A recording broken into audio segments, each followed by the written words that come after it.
Welcome, everyone, to another Retail Wire Live. I'm Ricardo Belmar. I lead partner marketing for retail at Microsoft.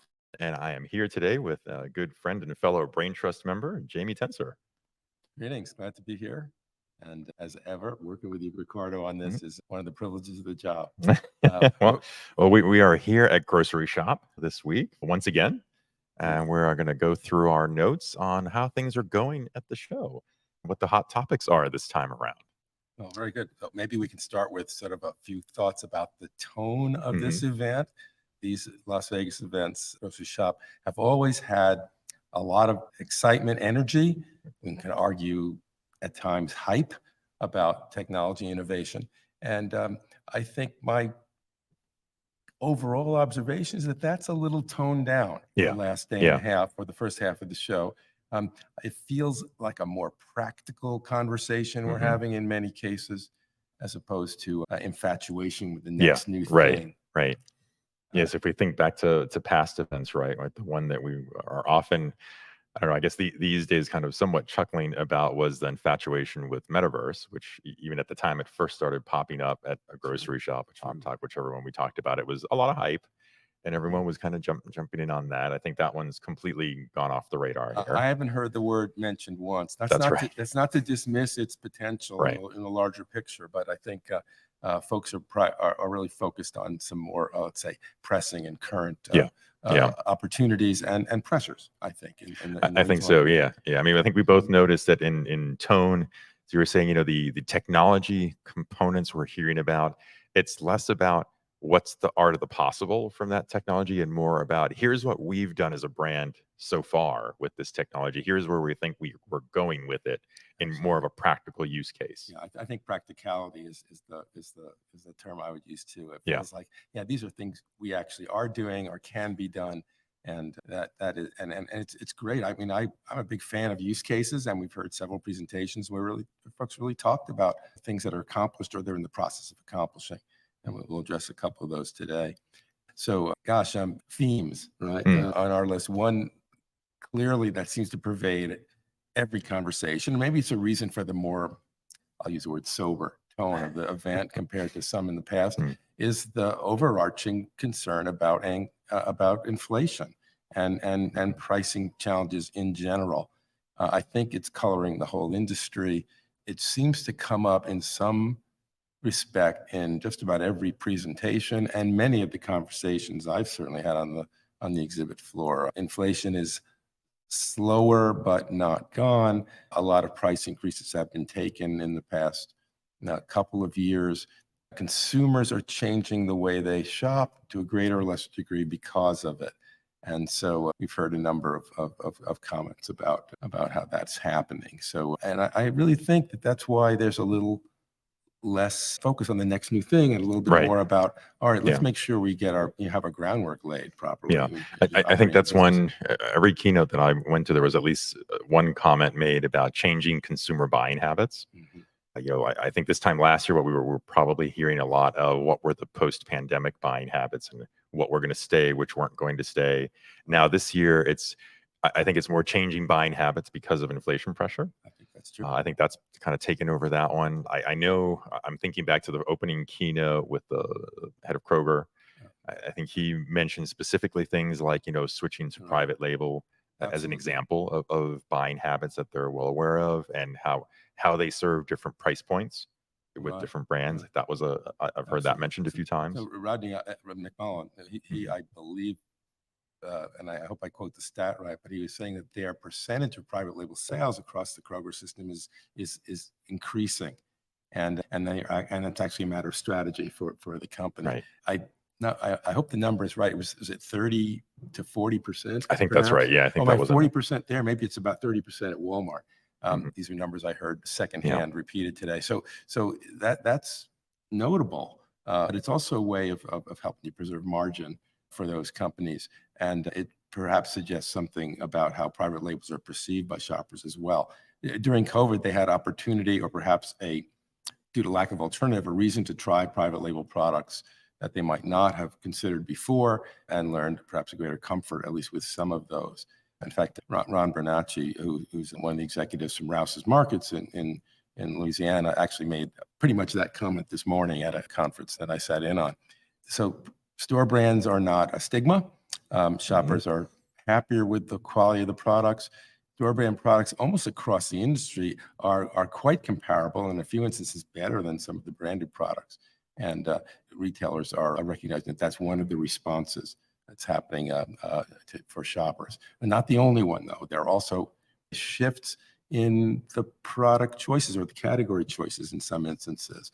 We heard about shifts from prepared food products to ingredient products, shift in behavior between restaurant meals or delivered restaurant meals and meals prepared at home.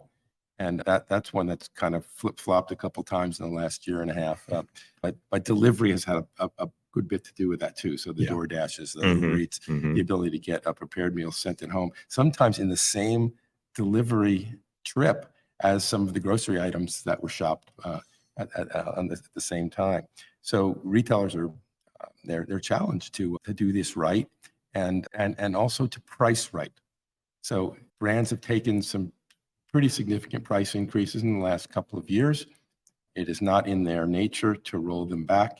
Right. Although we could say that the egg crisis was an exception to the rule, but that had a reason and the reason resolved. So the consumers, some at least, are feeling the pressure, and retailers feel the pressure to respond to that by trying to provide a good value story and at the same time preserve the margins that they so desperately need to keep their businesses healthy.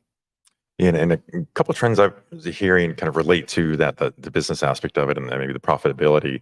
There were comments about, and this came up again right in the Kroger keynote, what happens when Kroger and Albertsons merge? What should everyone else who's here think about that? What should they expect?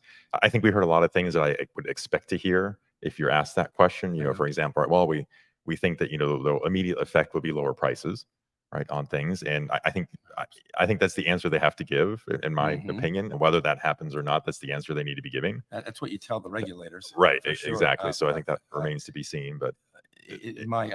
Buying power of the combined companies. That was the real story there, is a factor. Whether that, that may, well, I think I'm a little bit of a cynic about that sort of thing in general, but I'd like to see it true. I mean, let's say we could argue that the buying cloud at Walmart is one of the reasons for their prices to be where they are. So maybe other players want to try and compete as close to their level as possible. I hope that's true. Yeah, I would say that Kroger is at least saying some of the things I would hope to hear from a enlightened company about the impact of their merger. And Mr. McMullen yesterday morning had some things to say about that. I think he's still. I hope this sounds okay. They're still selling it a little bit. Still waiting for the final answer from Washington. Right. Exactly. Yeah. Exactly. So then I think other things sort of on this theme. Right, you had those comments. Then I hear more comments from different speakers on finding the right ways to make online digital grocery channels profitable. Right, is still an issue. I think I've seen less on the content side on the session perspective on delivery than last year. That's probably right. And then at the same time, I think on the show floor, I saw, I think related to this, we were talking before about robotics and where is the robotics theme. I don't see it in the sessions, but I've talked to a few of the vendors on the expo floor. Right. There's still, in the context of automation and automating the picking and packing through a warehouse using robotics, that's still there. I think that's become a competitive area. So we tend to see more robots that look like rectangular objects that are sliding around, moving up and down, than robots with arms and eyes. And there are a few examples on the exhibit floor today. I could rattle off a couple of company names, but a company called Fulfill, Da Vinci, Phonomic, all of which are providing really bins, if you will, bins with wheels. Bins with wheels, yeah. But they're smart bins with wheels that work together.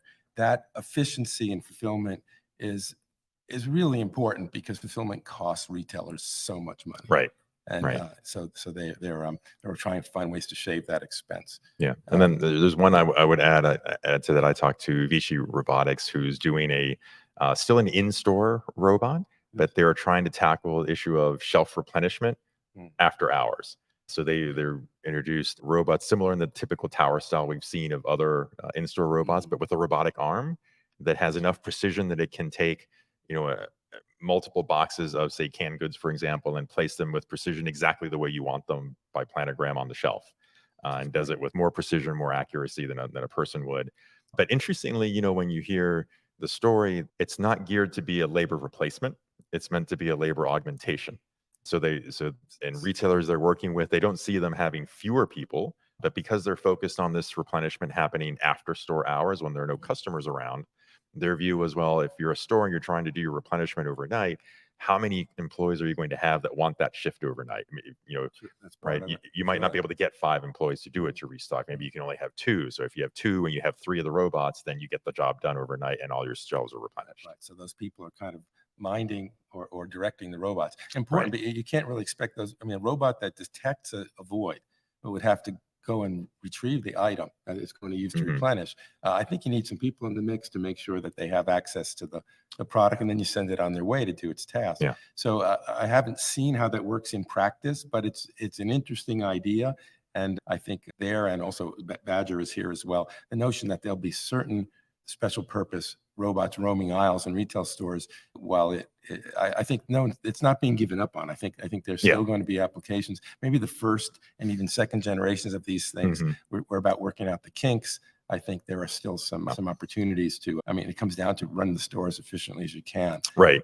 And it kind of like your point you brought up before about the practicality being the undertone of the show. One of the comments I've heard from the robotics folks is, look, the early use cases were all about robots running, moving down the aisle, scanning, right? But you're relying on computer vision, scanning, and then generating data. Then you use that data to decide, do I replenish? Do I need to order? Do I do whatever I need to do? But the ROI on that ended up not being as strong as it needed to be, given the cost of those robots. Even though you had the time efficiency, it was still too much cost to overcome. So now the message I'm hearing from them is you need to tie other things to it. So I think the one example, and I think they've been on stage at every single grocery shop, is Schnuck Markets. Right. So they've done, I think, the one sort of the textbook deployment, right? That makes sense of, they don't just have the robots. They've deployed IoT sensors and things so that they're not just scanning one thing when the robot goes down an aisle, it's scanning multiple things all at once. So they're maximizing that time efficiency. They're maximizing what they do with the data. It feeds information back to their mobile app. I think they're doing it now near real time so that, if you're a shopper and the robots happen to do a pass, the data in the app gets updated. So there's all those things. I think when you combine them, now you start to see an ROI that makes sense for retailer. But that's a lot of it's a lot of pieces of tech working together. That's right. Schnucks has a long history of being innovative about these things, and from my own interactions with them years ago, I know that there's a high level of concern there about implementation in the store being optimized to the extent possible. Yeah. And so it hasn't surprised me that they've been on the leading edge when it comes to testing these things. I don't know if these are the methodologies that persist long term, but I give them some credit for being inventive, being, if you will, intrepid, with trying these things out. I think it's kind of great. Yeah. So anyway, so robots don't have human faces on them too much anymore, despite the early hype some years ago. But robots have a degree of artificial intelligence embedded in many cases, and the AI conversation absolutely is continuing here at this event. No doubt about that. Again, it colored a little differently in some respects. So, but AI is everywhere. I think people seem to be talking about it in well, what's it really good for? How are we really going to implement it? But nobody is saying we're not going with AI. We're not using AI. Yeah, I mean, clearly it seems to be a technology's time has come. It's a question of working it out. So you and I both had the same reaction to the comment by from Heritage Grocers in a session this morning in which he talked about the evolution of artificial intelligence. In his perspective, he said, at the very beginning, the promise was about finding ways to reduce blue-collar jobs, replacing with artificial intelligence. It's evolving quickly, he suggests, to the notion of enhancing, or if you will, optimizing white-collar jobs. Artificial intelligence not for substituting for tasks, but rather for making decision-making better. And I would add to that, and this is my own editorialization, eliminating the junk work, the drudge decision making that bogs down the knowledge workers in companies, because they can trust the tool to do a large portion of that for them and free their minds, so to speak, to deal with the issues that humans must deal with in the mix. he said it better, but he's not the only one. The only comment I heard in the last couple of days where people were talking about that, the notion of enhanced decision making in a number of different realms in retail, whether it's merchandising, whether it's promotion planning, whether it's, gosh, I think it even comes down to staffing decisions, things like that, and certainly content for the ads. The AI is a tool, and that means the nature of the jobs in retail are going to change. Maybe it's not the people who can do the task. Sometimes it's going to be the people who can direct the AI to do the task. And that's a new skill set, and frankly, a great career opportunity for some people. And I definitely agree. There's been many speakers mentioning how this isn't about replacing something. It's augmenting. It's increasing speed, efficiency. To your point about the decision making, it's making better decisions more rapidly, with having surfaced the right insights from the data that you have. I also heard mentioned a few times too, the idea that it's one thing to say you're going to invest in AI, but then it's another thing to say, well, is your data ready for that? So I did hear a couple of speakers talk about, how they introduced new data governance teams and teams that are focused on making sure that they have clean data, and the notion that, if you supply your AI with data that's not clean and not good, then the outcome can't be trusted.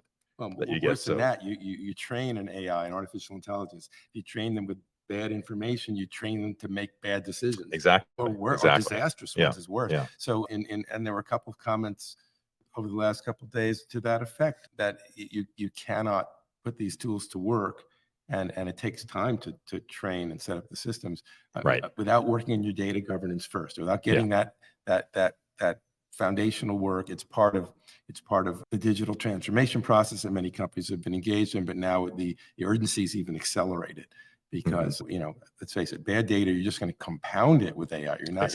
It's not just going to be. It's not going to be a lack of improvement. You're going to make things worse. You're going to make it worse. So people get that. They realize that it's a significant task. Obviously, master data management, those kinds of disciplines have been a conversation for a long time, but maybe there's a new urgency. A new understanding about how they have to get on the stick with it. And I think related to that, again, this is another comment that Pravash Khazwati mentioned about how, he made a point of highlighting that you can't just do this on your own, right? So that what they found is, really working your technology partner network of suppliers and providers to make sure you have a strong grasp of what are they doing today, what are they going to be doing, what's coming next, and you work that into your plan. He mentioned that multiple times, that's impacting. And in fact, when he was asked, well, what do you think this looks like 5 years out? At first he said, well, given the rate of advancement we've seen the last few months, it's hard to predict anything 5 years out. But again, he said, the key was, what's going to determine how rapidly that changes, it's those technology providers that are doing this and delivering that technology. So you need to be on top of what they're doing, so that you can understand what are the capabilities you can leverage 2 months from now, 3 months from now, 6 months from now. And that's a mistake to think that you have it all mastered. Right. In fact, that's probably the minute you think that, you're probably in trouble. That's been true in a lot of realms for a long time, but it's certainly true here. It's a lot of intricacy, so you need to rely on the know-how of the folks both on your own teams, but also that you work with. So that's a story, but we're going to be talking about this again, and probably again and again future. But I have to say, the core argument about what we call generative AI, the idea that we're going to take a lot of data, we're going to feed an intelligent agent, and use it to help make better decisions, to perhaps increase work capacity, which I think it's something that's not said that often. But I think that it's fundamentally a very sound idea, and artificial intelligence feels like it's like burst on the scene in the last 2 years, but actually it's been a thing that's been in development for quite a long time. So I guess I'm a fan when it comes down to it, and I'm not really too worried about robots from the future coming and attacking culture because of AI. I don't think that's really what it's about. I think it's really about enhancing and when we talk about decision support, there's another element to that hasn't been said much, but I think it'd be quite important. When human decision makers are time limited in the activities they're involved in, whether it's promotion planning or merchandising or store operations, they basically have to rank order their list and cut off the bottom.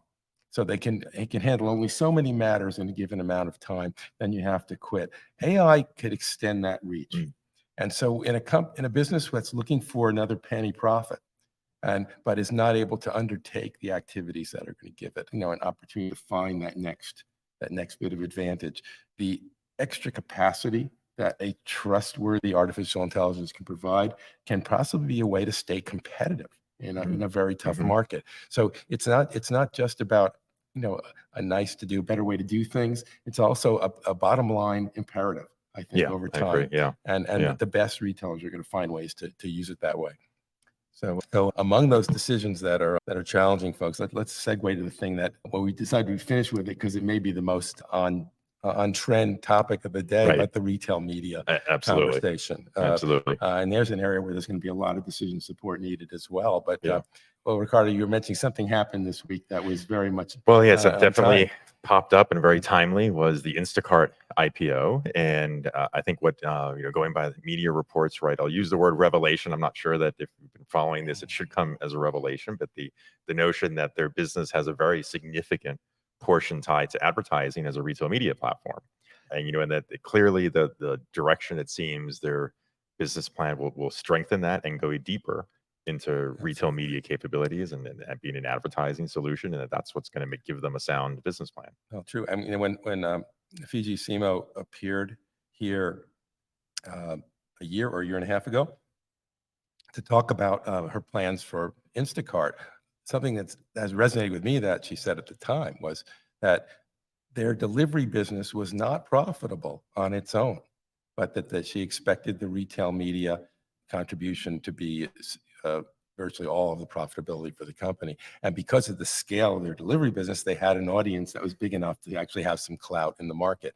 That was a prediction a year back. It seems like perhaps they've come through on that prediction, and we'll see how the market treats the IPO. I think I've actually been a little bit won over by Instacart. I never liked the way they intermediated the shopper relationship very much for retailers, because I'm kind of I guess I have a bias about the grocery business and the consumer relationships. But here's a case of a company that's making a shift, I think, to become a technology and data supplier to the industry as well. Right. And I gotta hand it to them. They seem to be making a transition that's I would think not easy to do. And we'll see if the IPO, if the investment community agrees, because I'm very interested to see I think from what we've seen, we can say, I mean, they have a good data position because, right, thinking about it, they're providing customer data across multiple brands, and that positions them as probably one of the only, if not the few, who can do that within a single retail media network and paint a picture of a consumer across those multiple brands that's going to be appealing to CPG brands and other advertisers for that. And I think currently that's really just based on product search. Right. If you see them now layering on, they've shown before, right? Going back to our point on generative AI, today most people probably in the app are looking for a specific product. They either put it in by name or they're looking within a category. But now, if you imagine, well, what if I'm just going to search by here's the end result I want? I want to put together this kind of a meal. I don't want to shop for specific ingredients. Let Instacart tell me the ingredients that could potentially provide me. I can just see this as the evolution, right? Sure. That could provide from yet another advertising unit that they could offer to brands within that, which is not quite the same as the search, but still sort of right. Well, let's come back to that also, because another thing we were talking about retail media is the divide between the very largest retail media networks and other retailers. And Instacart's in an interesting place for that. So there's pressure, obviously, on all but the top 10 or 12 retail media networks in grocery right now to find their place in this market and to be able to compete for the attention and ad dollars of the largest brands. And for the largest brands, for their part, have bandwidth limitations where they only perhaps have enough time to interact with those largest platforms, the Walmarts, the Kroger, the Albertsons, Targets, and a handful of others. So this is a challenge. How do others play? How do the really strong, the outstanding regional grocery chains compete? How do the networks, the IGAs compete if they can only deliver a fraction of the national audience? But the brands do understand, even if they run out of bandwidth. Maybe they need an AI to help them. That they're not catching the entire audience if they only deal with those top few retailers. So they can create campaigns for retail media using them, and they've got to figure out another way, perhaps, to reach the folks who are devoted patrons of Myers or Publix or Wegmans or H-E-B in these other markets. And I think that's not been worked out that well. Those retailers are challenged to put up comparable offerings, so it's an area of a lot of evolution. So why is Instacart interesting here? Because they cross over all of those retailers and perhaps provide another point of access for those shoppers. I don't know if that's the thought process behind them, behind their present move or their strategy. But in the end, brands still care about reaching their entire, we used to call it the ACV, their all commodity volume. They want to reach the shoppers everywhere that they sell their product. And it's probably counter to strategy to say, well, we're only going to direct our advertising campaigns to the stores that are easy to buy media in. Right. Or the retailers. But I do think, and that's one that I'm not sure just how much I expected to hear more in the context of retail media about, in-store in my mind is kind of the next growth area there. I'm going to be curious to see how Instacart plays to that one, because they're going to have to leverage the retailer relationships they have. I mean, I know they've got the in-store platform offering. They have the carts and carts. And it's going to be a matter of adoption of that. Yeah. But that's where I think, you mentioned the electronic shelf labels, right? That comes into play as an evolution piece. And I've heard this not so much here, but in other places, that I think a future battleground, if you will, for retail media is the connections to streaming services and connected TV as yet another growth area for that. I think will be really appealing to brands. If the shoppers are using those services, it's an opportunity. Exactly. If the issue is which shoppers on which occasions, that's always the issue. It's always the issue, which channel, which shopper. So another related, if you will, wrinkle in all of this, that's been mentioned a number of times in the sessions I was in the last couple of days, is the need for standardization of the ad units and the measurements themselves. When you have one-off platforms by the largest retailers and a number of different intermediaries, it seems unclear. How do we compare a media purchase one-to-one? How do we understand their performance? I think that is vexing right now to the folks who are spending the money, right? And even to the agencies who are trying to help them do it.